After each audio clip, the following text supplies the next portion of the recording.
बिस्मिल्लाहिर्रहमानिर्रहीम। अस्सलाम वालेकुम। मैं अपने बाबा की इकलौती बेटी थी और मेरे बाबा शहर के एक बहुत बड़े कारोबारी आदमी थे। हमारा कारोबार पूरे शहर में फैला हुआ था और पैसों की कोई कमी ना थी।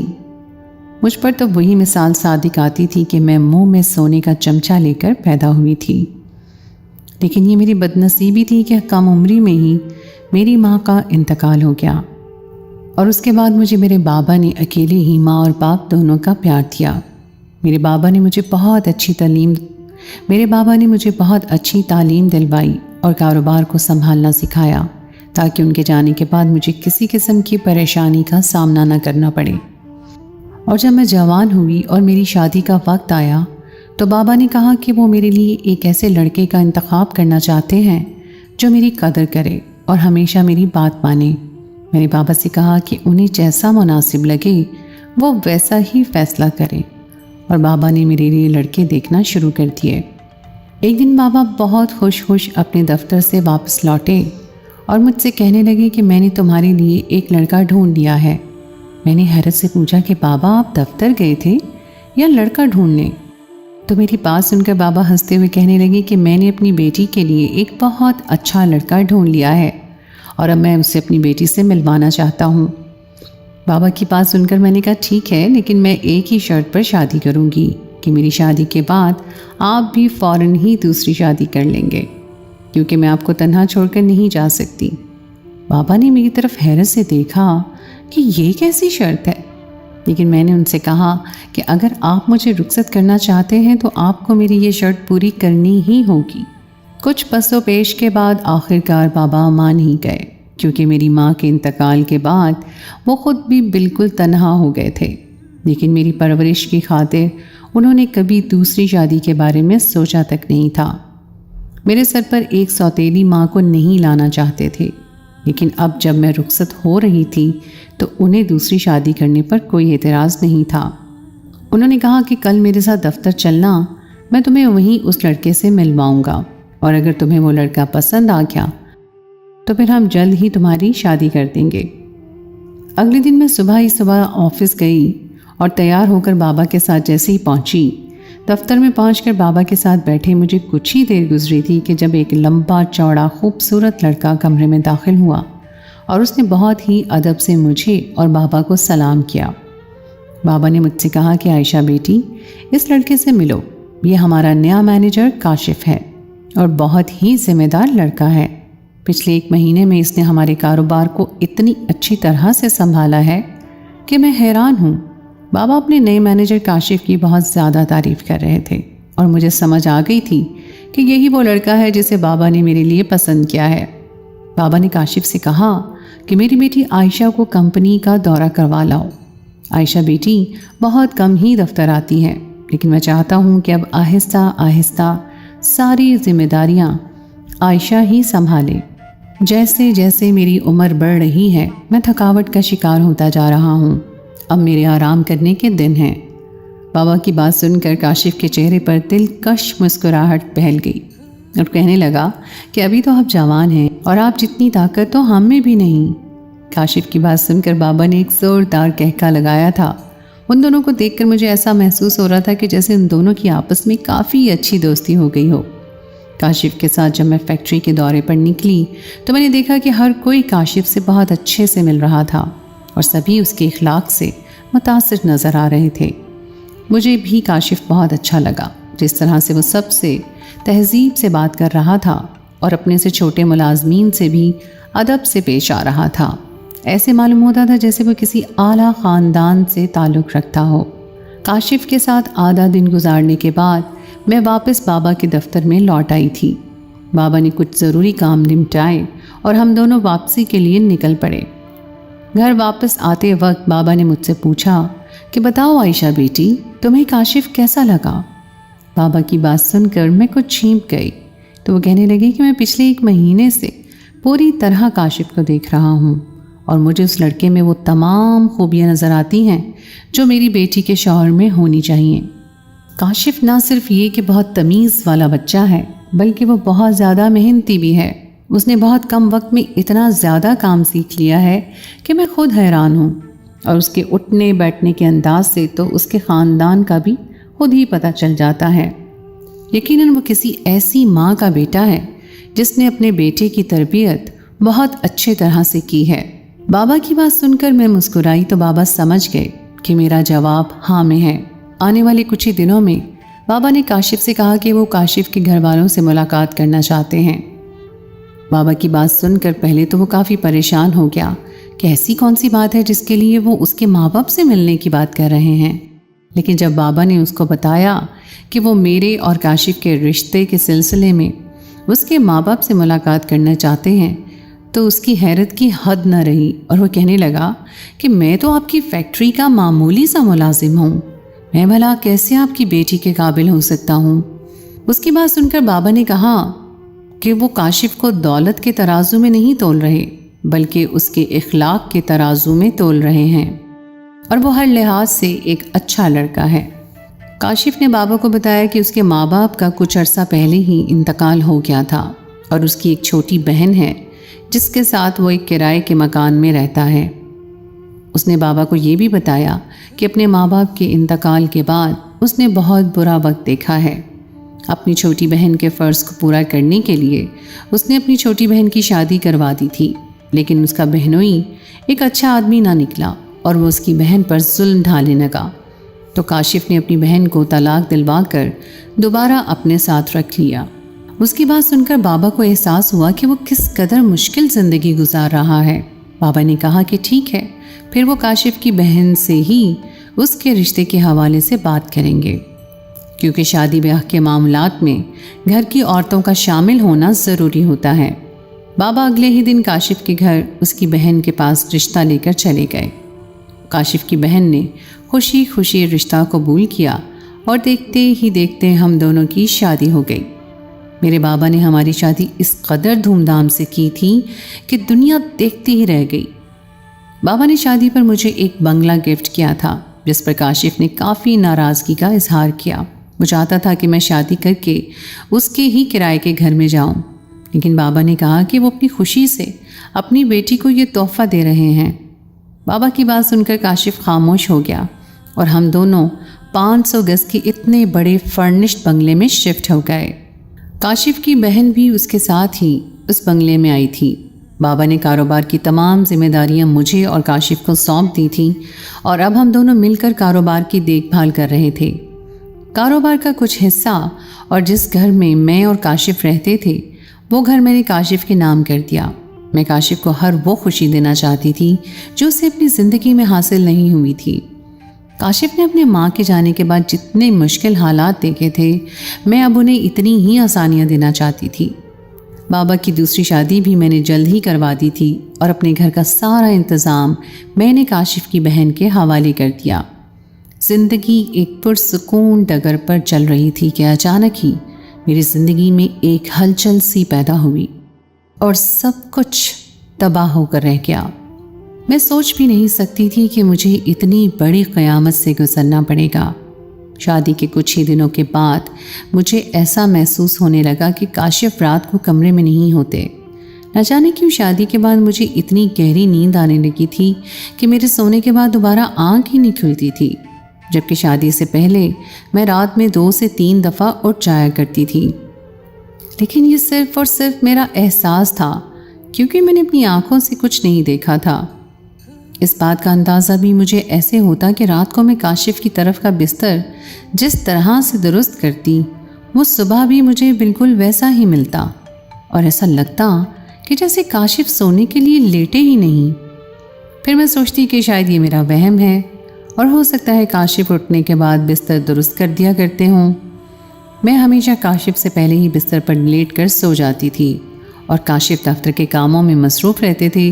वो मुझसे ज़्यादा कारोबार को तवज्जो दे रहे थे। एक रात ये जानने के लिए कि काशिफ बिस्तर पर लेटते भी हैं या नहीं, मैंने चादर के नीचे अपनी कुछ चूड़ियाँ बिछा दी और उसके ऊपर बिस्तर पर चादर डाल दी। और जब मैं सुबह उठी तो ये देखकर मेरी हैरत की इंतहा न रही कि बिस्तर पर चूड़ियाँ वैसी की वैसी थीं। अगर काशिफ बिस्तर पर लेटे होते तो फिर यकीनन चूड़ियों को टूट जाना चाहिए था, क्योंकि ये कांच की नाजुक सी चूड़ियाँ थीं।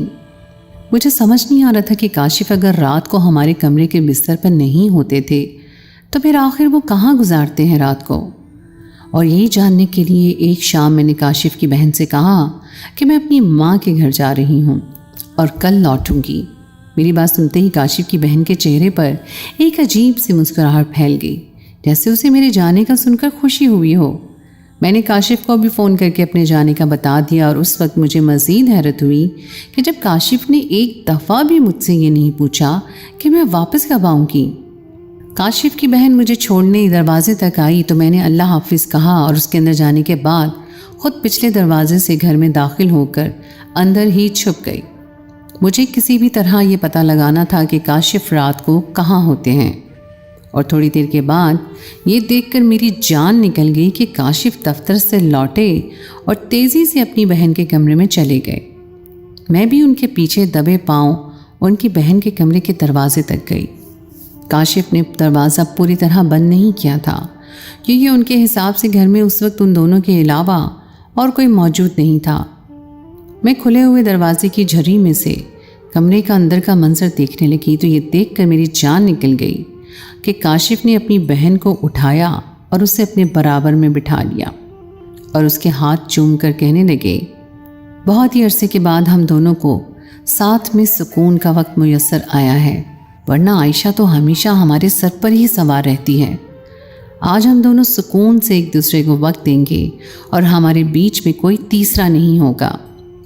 उसकी बहन बतूल मुस्कुराकर कहने लगी कि हर रात तो आप मेरे कमरे में ही आते हैं, आप आयशा को वक्त देते ही कब हैं। बतूल की बात सुनकर काशिफ ज़ोर ज़ोर से हंसने लगा और कहने लगा कि मेरी ज़िंदगी तो तुम हो, आयशा के साथ तो मैं महज वक्त गुजार रहा हूँ। जिस दिन आयशा ने अपनी सारी जायदाद मेरे नाम पर कर दी, मैं खुद उसे इस घर से धक्के देकर निकालूंगा। काशिफ के लफ्ज़ों ने तो मेरे दिल में खंजर खोप दिया। वो मेरी सादगी का मजाक उड़ाते कह के लगा रहे थे। थोड़ी ही देर में वो दोनों एक दूसरे से प्यार मोहब्बत की बातें करते हुए अपने रिश्ते की सारी हदें पार करने लगे और उन दोनों ने बहन भाई के रिश्ते को भी लम्हों में पामाल कर दिया। मुझे लगा था कि जैसे किसी ने मेरे पैरों तले से ज़मीन खींच ली। कुछ लम्हे के लिए मुझे अपनी बसारत पर शुबा होने लगा था। ऐसा लगता था जैसे दुनिया धुंधला गई हो और किसी ने मेरे कानों में पिघला हुआ सीसा डाल दिया हो। अचानक ही मुझे चक्कर सा आया और मैं लड़खड़ा कर दरवाजे का सहारा लिया तो दरवाज़ा पूरी तरह खुल गया और उन दोनों की नज़र मुझ पर पड़ी। वो दोनों भी सकते में आ गए। अब जबकि वो दोनों मुझे देख ही चुके थे तो मैंने अंदर दाखिल होकर सीधे सीधे काशिफ का गिरेबान पकड़ लिया और कहा कि ये सब क्या है? ये तुम्हारी बहन है और तुम अपनी ही बहन के साथ इस तरह की घटिया हरकतें करते हो? तुम्हें बिल्कुल शर्म नहीं है? मैं और मेरे बाबा तो तुम्हें एक शरीफ इंसान समझते थे, लेकिन तुम जितना गिरा हुआ शख्स मैंने पूरी ज़िंदगी में नहीं देखा। मैं सोच भी नहीं सकती थी कि तुमने मुझसे मेरी जायदाद के लिए शादी की है। काशिफ ने मुझसे अपना गिरेबान छुड़वाया और मेरे मुंह पर एक ज़ोरदार थप्पड़ रसीद किया। मैं कहने लगा, ये मेरी बहन नहीं है, इसलिए तुम अपनी बकवास बंद करो। काशिफ के इस जुमले ने मुझे हिला कर रख दिया। वो ये क्या कह रहा था? उसने तो यही कहा था कि ये उसकी छोटी बहन है जिसका शौहर बहुत ख़राब था। काशिफ कहने लगे कि तुम और तुम्हारे पागल बाप को झेलते झेलते मैं तंग आ चुका हूँ। तुम दोनों का तो दिमाग ख़राब है। तुम दोनों ही बाप बेटी इंसान को मशीन समझते हो। तुम्हारे बाप ने मुझे कारोबार में ऐसा उलझा कर रख दिया है कि मुझे 2 लम्हे सुकून का सांस लेने की फुर्सत नहीं मिलती। तुम सारा वक्त घर में मेरे पीछे पीछे ऐसे घूमती हो जैसे मैं कोई छोटा बच्चा हूँ। काशिफ जो अब तक मेरी मोहब्बत का कलमा पढ़ता था, उसके मुंह से अपने लिए ऐसी बात सुनकर मेरी आंखों में आंसू आ गए। कहने लगा कि वो एक नेक और ईमानदार शख्स था जो अपनी ईमानदारी से पूरी तरह मेहनत से काम कर रहा था, लेकिन उसे कभी भी उसके काम की इतनी उजरत ना मिली जितनी वो मेहनत करता था। बल्कि वो मुझसे कहने लगा कि तुम्हारे बाप ने तो मुझे फैक्ट्री में मैनेजर के साथ साथ चपड़ासी भी समझ रखा था। छोटे से छोटा काम हो या बड़े से बड़ा मेरे ही ज़िम्मे कर दिया और मुझे पागल बना दिया। फैक्ट्री में ही कुछ वर्कर्स से मुझे इस मुतालिक इल्म हुआ था कि वो तुम्हारे लिए एक शरीफ और नेक लड़का ढूंढ रहे हैं। لیکن اس وقت تک کبھی میرے دل میں تم سے شادی کا خیال نہیں آیا تھا۔ لیکن جب ایک دن وہ تمہیں فیکٹری کا دورہ کروانے کے لیے لائے اور انہوں نے خصوصی طور پر تمہیں میرے ساتھ فیکٹری کے دورے کے لیے بھیجا، تو مجھے کچھ اندازہ ہوا کہ وہ تمہارے لیے مجھے پسند کرنے لگے ہیں۔ اور جب گھر جا کر میں نے یہ بات بطول کو بتائی تو بطول نے کہا کہ اسے اس رشتے پر کوئی اعتراض نہیں ہوگا۔ ہم دونوں اپنی شادی کے بعد سے بہت مشکل حالات میں گزارا کر رہے تھے اور چھوٹی چھوٹی خوشیوں کو ترستے تھے۔ اس لیے بطول نے یہ منصوبہ بنایا کہ میں تم سے شادی کر لوں اور ہر رات تمہیں نیند کی دوا دے کر خود بطول کے ساتھ زندگی گزاروں۔ تم سے شادی کرنے سے ہمارے جتنے بھی معاشی مسائل تھے وہ سب حل ہو سکتے تھے۔ بطول کو ہمیشہ سے ہی بڑے گھر کا خواب تھا اور وہ تم سے شادی کرتے ہی اس کا یہ خواب تو پورا ہو جانا تھا۔ مجھے تم میں کوئی دلچسپی نہیں تھی کیونکہ میں بطول سے محبت کرتا تھا، لیکن میں نے بطول کی خاطر تم سے شادی کر لی۔ جسے تم میری بہن سمجھ رہی ہو، دراصل وہ میری بیوی ہے اور میں نے اپنی بیوی کو ہر خوشی دینے کے لیے اس سے شادی کرنے کا فیصلہ کیا۔ کاشف کی باتوں نے میرے سر پر آسمان گرا دیا تھا۔ میں جو ان دونوں کو بہن بھائی سمجھ رہی تھی، دراصل وہ دونوں بہن بھائی تھے ہی نہیں بلکہ میاں بیوی تھے، اور میں ان دونوں کے بیچ میں تیسری بن گئی تھی۔ میری آنکھوں سے آنسو ٹپک رہے تھے۔ میں سوچ بھی نہیں سکتی تھی کہ مجھ جیسی سیدھی سادی لڑکی کے ساتھ اتنا بڑا دھوکہ بھی ہو سکتا ہے۔ کاشف نے میرے باپ کو اور مجھے دھوکہ دیا تھا جو ناقابل معافی تھا۔ اس نے جانتے بوجھتے ہوئے مجھ سے شادی کی تھی۔ میں نے غصے میں کاشف سے کہا، اپنی اس بیوی کو لے کر ابھی اور اسی وقت میرے گھر سے نکل جاؤ۔ کاشف مجھ سے بولا کہ تم جس گھر میں کھڑی ہو اب یہ گھر میرا ہے، اس لیے یہاں سے میں نہیں تم جاؤ گی۔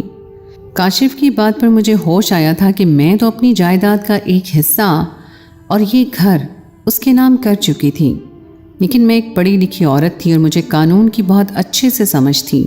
اس لیے میں نے اسے کہا کہ میں تو اپنے وکیل کو فون کر چکی ہوں اور اس نے اب تک تمہارے خلاف دھوکہ دہی کا مقدمہ بھی درج کر دیا ہوگا، کیونکہ تم نے دھوکے سے مجھ سے دوسری شادی کی ہے، اور میں قانونی کارروائی کر کے تم سے یہ گھر اور اپنی جائیداد واپس لوں گی، اور جھوٹ بول کر دھوکہ دہی کر کے دوسری شادی کرنے پر تمہیں جیل میں بھی ڈلواؤں گی۔ میری بات سنتے ہی کاشف کی پہلی بیوی بطول کے چہرے کا رنگ اڑ گیا اور وہ خوف زدہ ہو گئی، اور کاشف سے کہنے لگی کہ ہم کورٹ کے چہریوں کے چکر میں نہیں پڑ سکتے اور نہ ہی ہم پولیس کے جھنجھٹ پال سکتے ہیں۔ عائشہ تو پیسے والی عورت ہے، یہ جھوٹا مقدمہ بھی کرے گی تو جیت جائے گی، اور اب تو اس کا مقدمہ بھی سچا ہے۔ فیکٹری کے سارے ملازمین بھی اس کے حق میں ہی گواہی دیں گے اور ہم دونوں جیل کی سلاخوں کے پیچھے ہوں گے۔ کاشف کے چہرے کا رنگ بھی کچھ اڑ گیا۔ وہ جانتا تھا کہ میں جو کہہ رہی ہوں وہ بالکل ٹھیک ہے۔ فیکٹری کے جتنے بھی لوگ شادی میں شریک ہوئے تھے، سب کے سامنے ہی بطول کو اپنی بہن ظاہر کیا تھا اس نے، اور وہ جانتا تھا کہ اگر یہ بات کورٹ تک گئی تو سبھی لوگ اس کے خلاف گواہی دیں گے۔ اچانک ہی میرے آگے ہاتھ جوڑ کر کاشف مجھ سے معافی مانگنے لگا اور کہنے لگا کہ اپنے وکیل سے کہو کہ یہ مقدمہ ختم کر دے، اور پھر بولا کہ وہ یہ گھر واپس میرے نام منتقل کر دے گا اور میری جائیداد بھی مجھے لوٹا دے گا، لیکن میں اسے کورٹ کچہری میں نہ لے جاؤں۔ میں نے اسے کہا کہ اگلے 10 منٹ کے اندر اپنی بیوی کو پکڑ کر اس گھر سے دفع ہو جاؤ، اور کل ہی میرا وکیل تمہارے پاس طلاق کے کاغذات لائے گا اور ساتھ ہی گھر کے کاغذات بھی لے کر آئے گا۔ اس پر دستخط کر کے گھر اور میری جائیداد واپس میرے نام پر کر دینا۔ دوسری صورت میں FIR تو درج ہو ہی چکی ہے۔ کاشف سر جھکائے بطول کا ہاتھ تھام کر اس گھر سے چلا گیا اور میں اتنے بڑے گھر میں اکیلی رہ گئی۔ میرے بابا کو زندگی میں کبھی ایسا دھوکہ نہیں ملا تھا جیسا دھوکہ کاشف نے دیا تھا۔ بابا اس کی سادگی اور ایمانداری سے متاثر ہو گئے تھے، بلکہ وہ دولت کی لالچ میں آ گیا تھا۔ نہ ہی میں نے کسی وکیل کو فون کیا تھا، نہ ہی کاشف کے خلاف کہیں کوئی مقدمہ درج ہوا تھا، لیکن کاشف کو اپنی زندگی اور اس گھر سے نکالنے کے لیے میرے پاس یہی واحد طریقہ تھا کہ میں اسے قانون کے نام پر خوفزدہ کر دوں۔ مجھے معلوم تھا کہ ہر وہ شخص جس کے پاس پیسہ نہ ہو یا پھر وسائل کی کمی ہو، وہ قانونی کارروائیوں سے خوف کھاتا ہے۔ میرا نشانہ بھی بالکل صحیح جگہ لگا تھا اور کاشف بھی پولیس سے خوفزدہ ہو کر خود ہی یہاں سے دفع ہو گیا تھا۔ کاشف کے ساتھ میں نے زندگی کے 4 مہینے گزارے تھے اور ان 4 مہینوں میں اس نے ہر دن مجھے دھوکہ ہی دیا تھا۔ اس بڑے سے گھر کو تالا لگا کر واپس میں اپنے بابا کے گھر چلی آئی، جہاں میرے بابا اب میری سوتیلی ماں کے ساتھ رہتے تھے۔ میری سوتیلی ماں نے ساری بات سن کر مجھے اپنے گلے سے لگایا اور کہنے لگیں کہ ساری زندگی تم ماں کی جس محبت کے لیے ترسی ہو، اب میں تمہیں اس محبت کی کمی محسوس نہیں ہونے دوں گی۔ آنے والے کچھ ہی دنوں میں پوری طرح کاشف کو بھول گئی تھی، کیونکہ اس کے اور میرے رشتے میں یاد رکھنے لائق کچھ تھا بھی نہیں۔ میرے وکیل نے کاشف سے طلاق کے کاغذات پر دستخط بھی کروا دیے تھے، میری جائیداد بھی واپس لے لی تھی۔ کاشف ایک دفعہ پھر غریبی کے اسی دور میں پہنچ گیا تھا جہاں پر وہ مجھ سے شادی سے پہلے تھا، لیکن اس وقت اس کی ایک اچھی نوکری تھی اور اب وہ اتنا بدنام ہو گیا تھا کہ اسے کسی نے دوبارہ نوکری پہ بھی نہیں رکھا۔ وہ پورے کی لالچ میں آدھے سے بھی چلا گیا تھا۔ تو دوستو، یہ تھی ہماری آج کی کہانی۔ امید ہے آپ کو آج کی کہانی پسند آئی ہوگی۔ کہانی اچھی لگے تو اسے لائک ضرور کیجیے، اپنے دوستوں کے ساتھ شیئر کیجیے۔